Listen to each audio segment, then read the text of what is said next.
Yan guys, ang daming tao dyan.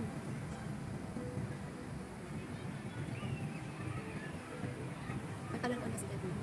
Dahil na zoo.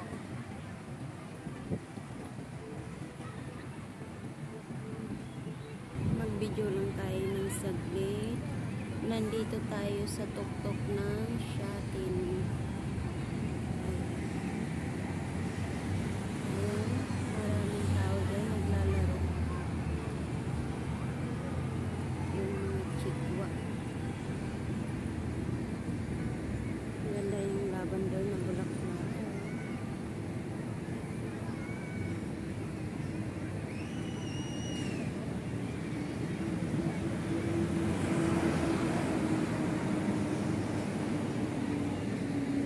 Madilim na kalangitan.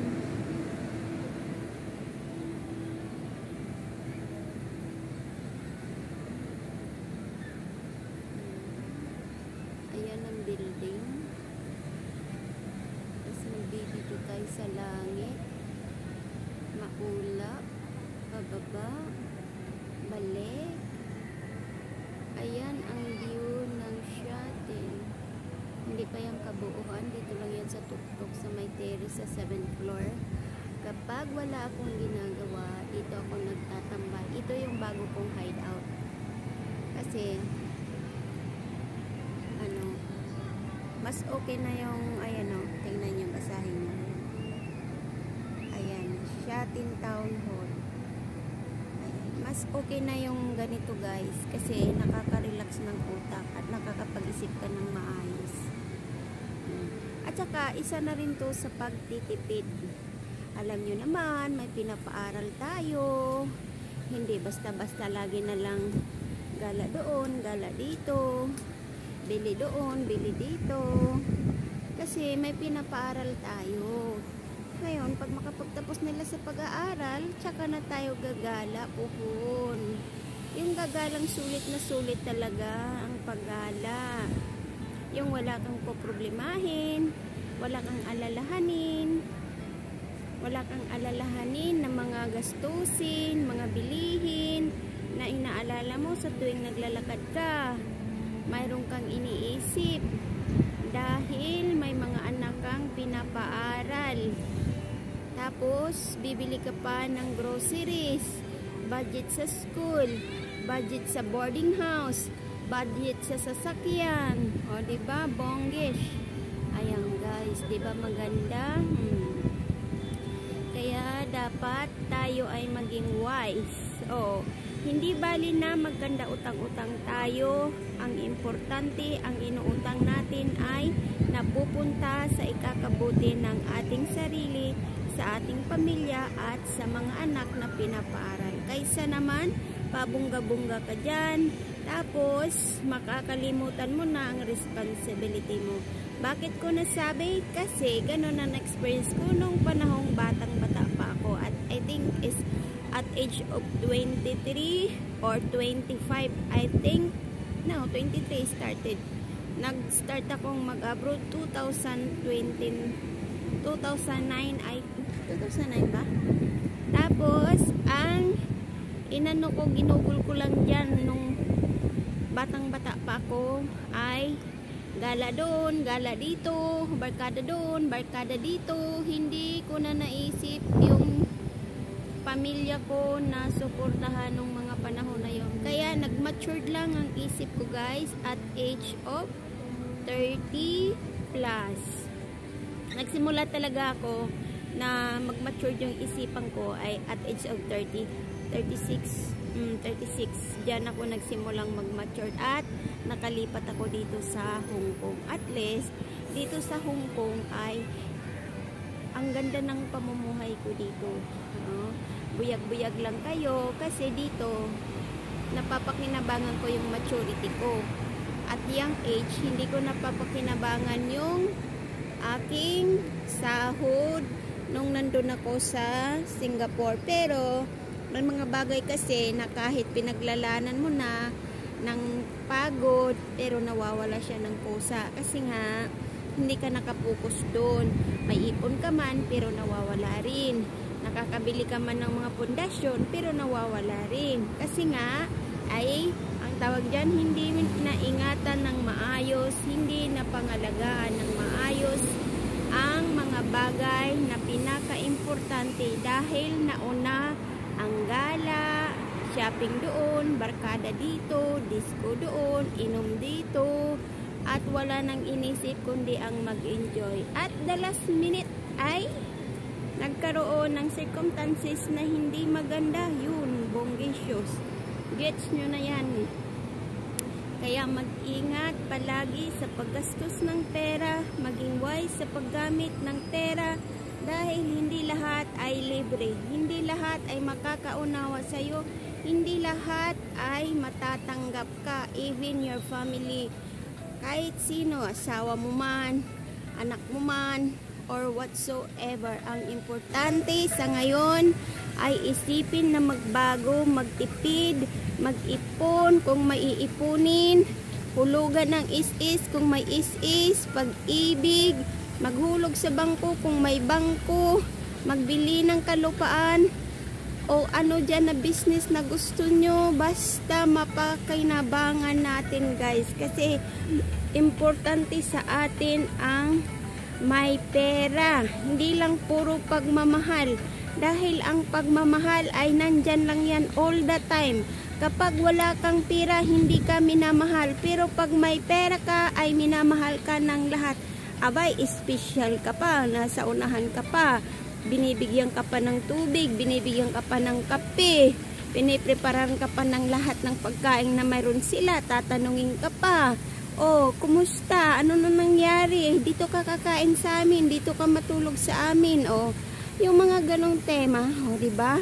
Appreciate na appreciate ka ng tao kapag may pera ka, kaya wag na wag nyong sasayangin ang mga pinaghirapan nyo dito sa ibang bansa at mapakinabangan nyo ng husto. Advice ko lang, pero wag kayong maging bitter, kasi naging bitter na ako ngayon sa aking sarili, dahil alam ko ang lahat ng pagsisikap ko sa ngayon at pagbabago ko ay may patutunguhan, at alam ko rin na ginagabayan ako ng Panginoon sa landas na aking tinatahak, dahil ayaw kong mawala ng pag-asa at kumakapit ako sa Kanya kapag ako'y nalulumbay, kapag ako'y nalulungkot. Nagtatanong ako sa Kanya kung ano ang gagawin ko, ano ang dapat kong gawin at sisimulan sa araw-araw para na hindi ako panghinaan ng loob, para hindi ako malulungkot o mahuhumsik. Guys, no, hindi lang puro jowa doon, jowa dito.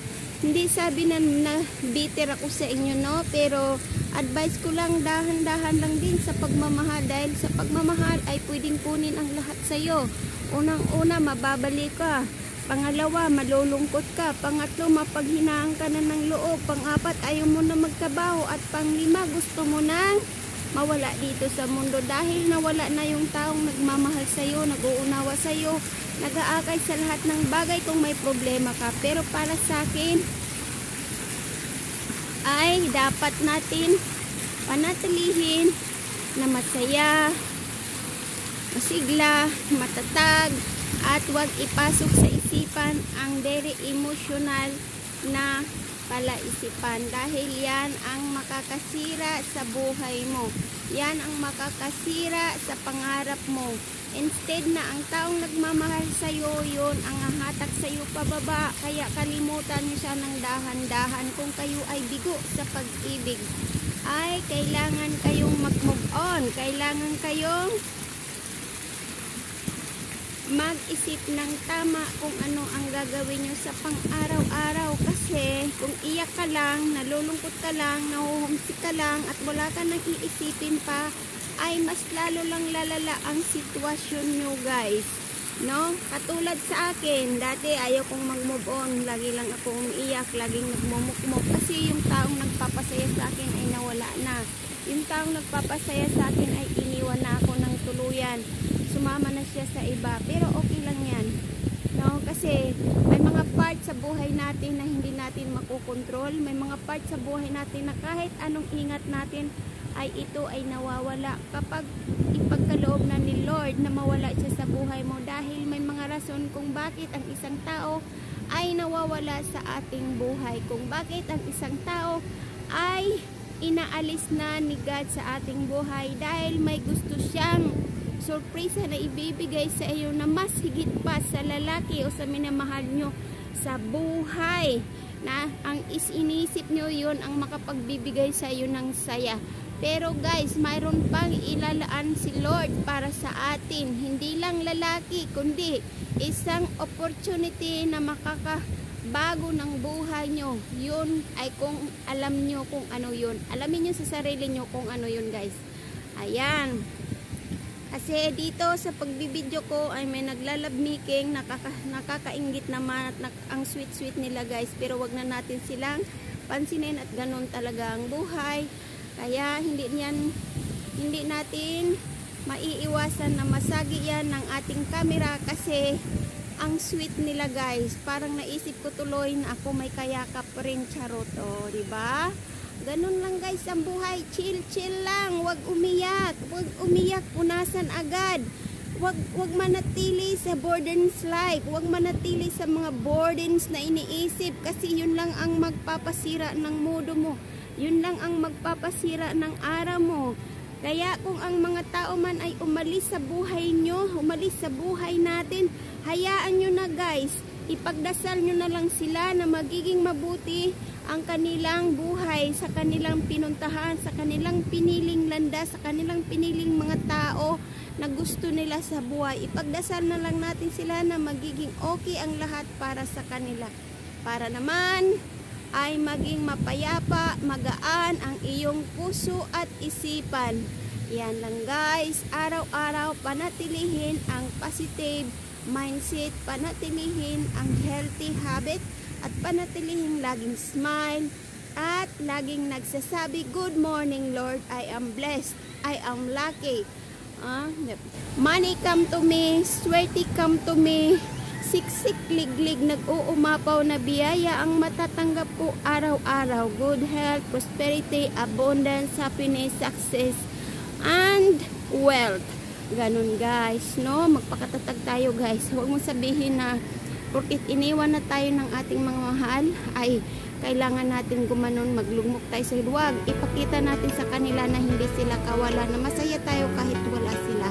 Masaya tayo na maghanap buhay dito sa mundo kahit tayo ay nag-iisa. Nandyan pa yung mga anak natin, nandyan yung mga magulang natin, nandyan yung mga kapatid natin, nandyan yung mga kaibigan na tapat sa atin. Sila ang magbibigay ng inspirasyon sa ating buhay.